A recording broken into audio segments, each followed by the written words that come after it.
Ito ay isang update 3 days before na springtime namin. So kung makita ninyo ang itsura ng aking mga halaman,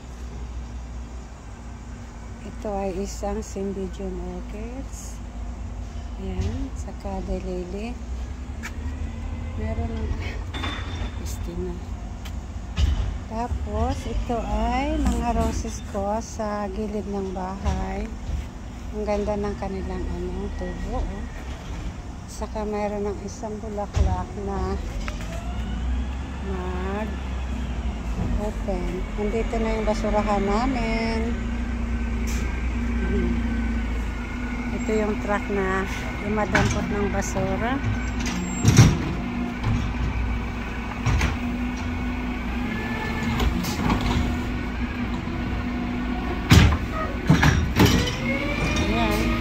Basag yung mga basurahan kasi masyado nag-iisang kahoy sa aking harapan.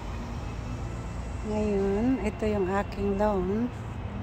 Hindi ko siya ni-reset sa winter dahil alam ko hindi naman siguro mabubuhay din, kaya ayan green na green. Ito yung rose garden namin sa harap ng bahay, pero ito sa dulo na ito walang mga roses dahil sa dami ng ugat ng kahoy na pinutol ko. Ayan, ang ganda na mga tubo ng mga roses. Ayan, ito naman yung dalawang pygmy palm na 20 years old na rin ito. Itong mga roses na ito ay hindi bago sa garden na ito. Ito ay mga 20 years na or 21 years. Kasi 21 years na kami dito. Ito yung unang halaman na tinanim ko dito sa aking bahay nung lumipat kami dito. Kami yung unang may-ari dito, kaya ayan, puno ng mga halaman at tinataniman ko lahat ng mga halaman na gusto ko. Gustong-gusto ito ng aking asawa. He likes roses. So, binalik ko sila. Kasi nung natinik ako sa mga rose na ito, pinabayaan ko sila. Tinaniman ko ng mga tropical plant.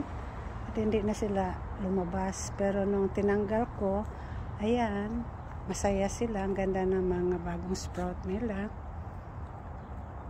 So, mayroon din akong geranium dito. Tapos doon sa sa porch na yan ay mga orchids at iba pang mga halaman. So guys, parang dito na lang tayo. At sana magustuhan din ninyo. Please consider to subscribe. Thank you.